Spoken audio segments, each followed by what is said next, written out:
Olá, nós vamos continuar com as perguntas. Igual nós dissemos, a gente não tem como deixar as respostas todas compactadas no mesmo vídeo. Fica uma coisa muito cansativa e muito longa. Então, a gente vai fazer vídeo 1, vídeo 2, vídeo 3. A gente vai depois verificar a quantidade de perguntas que a gente tem condição de responder nesse workshop. Então, nós vamos passar para outra pergunta e a pessoa fez o seguinte, nos mandou por e-mail essa pergunta. Qual o tamanho da agulha que podemos usar no microagulhamento?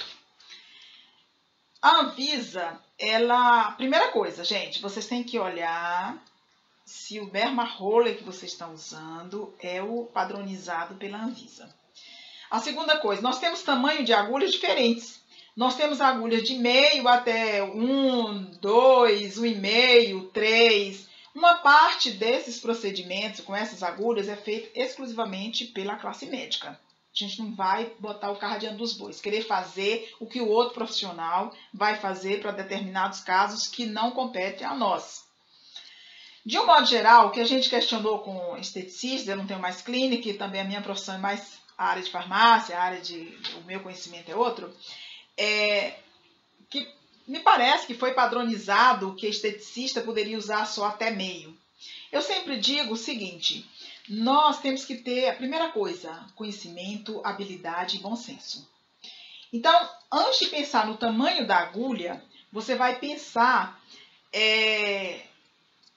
no estado da pele, o que a pessoa foi procurar, o que você vai oferecer, o que precisa fazer naquela pele e se naquele contexto é da sua alçada ou da alçada de um outro profissional. Hoje a gente tem farmacêuticos estetas, tem enfermeiros estetas, tem biomédicos estetas, tem esteticistas que já fazem esse procedimento e assim por diante. Fisioterapeutas. Então, toda essa área de saúde veio uma legislação aí que realmente corroborou para que as pessoas pudessem fazer esse microagulhamento, essa técnica, né? Ela não é uma técnica invasiva, assim, como dizer assim, o micro já fala, é um procedimento com uma área, assim, que vai ter, não vai ter essa coisa tão invasiva como as pessoas dizem assim, não vou fazer por isso, por aquilo, que isso é absurdo, passar agulha no rosto. Você tem que orientar o seu cliente quando ele chega lá perguntando se você faz ou não microagulhamento. Tem que sentar, perca seu tempo com ele, que não é uma perda de tempo, mas na verdade não é perda de tempo que você está fazendo. Você está fazendo exatamente o que ele foi buscar na sua confiança, na sua indicação e por aí vai. Então ela perguntou, normalmente, se você, dependendo do caso, você pode usar meio, você pode usar estourando 1,5. A partir daí, eu não aconselho ninguém, a não ser o médico, a usar. Porque já foge totalmente, não é da nossa habilidade, mas foge totalmente da alçada que compete a esse profissional, que é o grupo das esteticistas, das pessoas que estão da área de saúde, que estão praticando essa estética, não médicos. A outra pergunta... E aí a gente vai completar com mais uma coisa. Mostra Mascote buzinou aqui pra gente. Gente, não vai com tanta sede ao pote. Além disso, quando você está fazendo o microagulhamento, e ela lembrou muito bem agora, a nossa coruja, ela lembrou de uma coisa super importante. Você tem que observar, independente do ângulo, independente do tamanho da agulha, você tem que observar o ângulo que você está fazendo. Eu fui professor de matemática há algum tempo e você tem um ângulo de 90 graus, que é um ângulo reto. Quando você divide esse ângulo pela metade, você tem um ângulo de 45 graus. Esse ângulo de 45 graus, você está na metade do reto, é exatamente o ângulo que você deve utilizar. Você não pode colocar uma coisa direta, vertical, você vai provocar cicatrizes, você vai provocar desnecessariamente um sangramento, você pode deixar seu cliente apavorado e desconfortável também. Ué, o que você está fazendo comigo? Então, não vá com tanta sede ao pote, porque você tem que ter a habilidade, o conhecimento e o que você pode fazer e o que você não pode fazer. Ok? Então, o tamanho de agulha é uma coisa totalmente flexível, você que vai avaliar. Vamos continuar. Então, aqui você tem uma outra pergunta. Não tenho tido bons resultados com microagulhamento facial. O que pode estar ocorrendo? Bom, nós temos alguns fatores que devem ser estudados quando você faz a avaliação e a sua cliente o reclamou, você, no retorno dela, você viu que não atingiu os objetivos que ela queria nem que você queria. Então, a primeira coisa começa pela cor mais básica, o Derma Roller.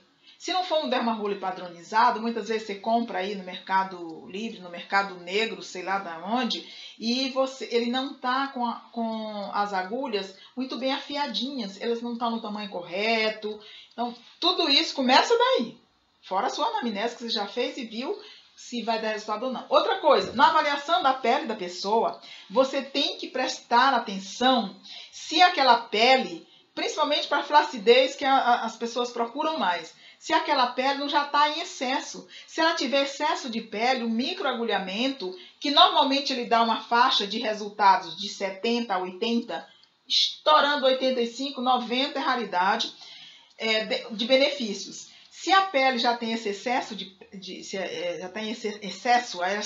a elasticidade dela já está realmente bem comprometida, você vai ter resultados baixos. Isso também tem que ser dito para a cliente. Porque às vezes aparece uma pessoa que você diz, olha, realmente não é microagulhamento que você tem que fazer aqui. Mas também você não vai dizer para ela, você tem que correr e botar um bisturi no próximo médico de medicina estética lá, que possa realmente fazer alguma coisa em sua pele. Não. Você vai contornar a situação, mas você tem que ser realista. Pé no chão. Você não vai enganar ninguém e nem prometer aquilo que realmente o seu protocolo não vai fornecer. Então, a primeira coisa é isso. O resultado é esse, de um modo geral. Se está tendo resultado baixo, dê uma avaliada na pele da pessoa. Será que aquela pele está pronta mesmo para o microagulhamento? Outra coisa, o produto que você vai usar antes, durante e depois do microagulhamento. O home care que ela se comprometeu de fazer. Se ela não fez as suas orientações, como é que ela quer um resultado diferente? Então, o comprometimento da cliente é em tudo que você vai fazer.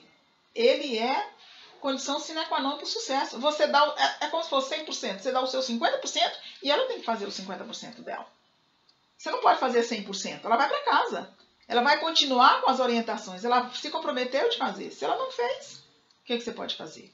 Tá? Isso aí é uma outra coisa. A outra coisa também, a gente vai aproveitar aqui para falar do melasma, já pegando o gancho aqui. Por quê? Porque ele tem indicação. O melasma é uma das indicações de microagulhamento. Não para o melasma em si, gente. Porque você tem que fazer um preparo da pele. Eu estou vendo que tem uma pergunta só disso. Vamos deixar lá para frente. E outro ponto também que você avaliar, do espaçamento que você dá de uma sessão a outra do microagulhamento. Tem pessoas... O que é o microagulhamento mesmo? O que a gente espera disso? Na verdade, você está dando um estímulo para o organismo para o processo inflamatório, um processo inflamatório leve. Ou seja, quando você faz isso, você está abrindo canais e que o organismo vai ter que reconstruir novamente. Mas você não pode esperar que esses canais, dependendo do seu home care e da orientação que você deu, que ele possa ser interrompido. Então, tem pessoas assim, não, eu posso fazer hoje, daqui uma semana faz de novo. Você interrompeu esse processo inflamatório, que é o objetivo do microagulhamento. Então, se você interrompeu, ou colocando produtos inadequados, ou então fazendo uma sessão quase sobre a outra, você não só interrompeu, você agravou. Você pode ter consequências que você não sabe medir e nem o que vai acontecer. E depois? Como você vai consertar isso? Nós estamos trabalhando com organismo vivo. A gente não está trabalhando com uma barra de inox que você vai lá e passa uma coisa e uma lixa, sei lá o quê, e ela fica brilhando. Não é isso. Cada organismo reage de forma diferente. Inclusive, quando eu falei do ângulo, você tem que observar a sensibilidade da pessoa. Eu vi no curso que eu fiz que aqui estava muito bem, obrigado, uma hiperemia, não teve nada. Quando a pessoa chegou aqui na região frontal, ela teve sangramento, sim. Não sangramento, essa coisa desesperadora, mas microsangramentos. Por quê? Porque essa região aqui, a pele é mais fina. Quando você puxa para passar o roller, você realmente está esticando essa pele e aqui a sensibilidade fica maior. Uma outra coisa também, aproveitando o gancho aqui, na hora que você for passar o roller, quanto mais rápido você passar, melhor. Por quê? Porque nessas condições você vai ter a oportunidade de ver o grau de sensibilidade da pessoa. E quanto mais devagar, mais desconforto para o cliente. E uma coisa, o cliente tem que ser acolhido. Ele é orientado que realmente não é coisa assim. Ela não está comendo um pedacinho de bolo de chocolate.